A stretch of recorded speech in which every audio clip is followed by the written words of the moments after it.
ইসরায়েলের প্রতিরক্ষা মন্ত্রী ইসরায়েল কাটজ আজ বুধবার জানিয়েছেন, সামরিক বাহিনীকে এখন থেকে যেকোনো জ্যেষ্ঠ ইরানি কর্মকর্তাকে লক্ষ্যবস্তু করার অনুমতি দেওয়া হয়েছে। এজন্য বাড়তি অনুমোদনের প্রয়োজন হবে না।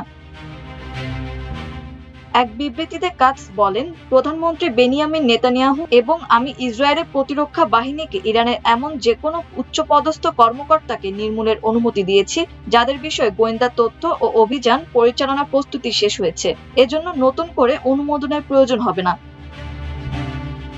কাটজ যোগ করেন, আমরা তাদের সবাইকে নস্যাৎ করা এবং খুঁজে বের করে হত্যা করা অব্যাহত রাখব। ইসরায়েলের প্রতিরক্ষা মন্ত্রী দাবি করেন, গতকাল মঙ্গলবার দিবাগত রাতে এক বিমান হামলায় ইরানের গোয়েন্দা বিষয়ক মন্ত্রী ইসমাইল খতিব নিহত হয়েছেন। তবে তার নিহতের বিষয়ে এখন পর্যন্ত ইরানের পক্ষ থেকে কোনো নিশ্চিত তথ্য পাওয়া যায়নি।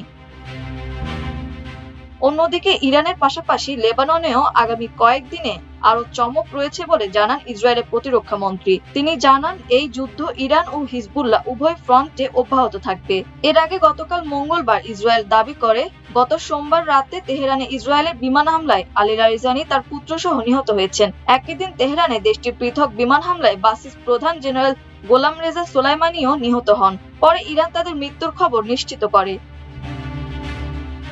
আজ ইরানের রাজধানী তেহরানে আলী লারিজানি, গোলাম রেজা সোলাইমানি এবং শ্রীলঙ্কার উপকূলে নিহত দেশটির নৌসেনাদের জানাজা আজ বুধবার তেহরানে অনুষ্ঠিত হয়েছে। ইরানের সংবাদ সংস্থা তাসনিম জানায়, তাদের জানাজায় সরকারের উচ্চপদস্থ কর্মকর্তার পাশাপাশি বিপুল পরিমাণ মানুষ অংশ নেন।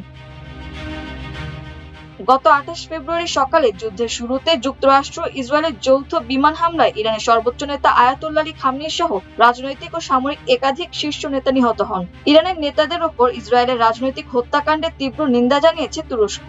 গতকাল দেশটির পররাষ্ট্র মন্ত্রী হাকান ফিদান ইরানের নেতাদের হত্যাকে যুদ্ধের স্বাভাবিক আইনের বাইরে বেআইনি কর্মকাণ্ড বলে অভিহিত করেছেন। মাল্টিমিডিয়া ডেস্ক, আমার দেশ।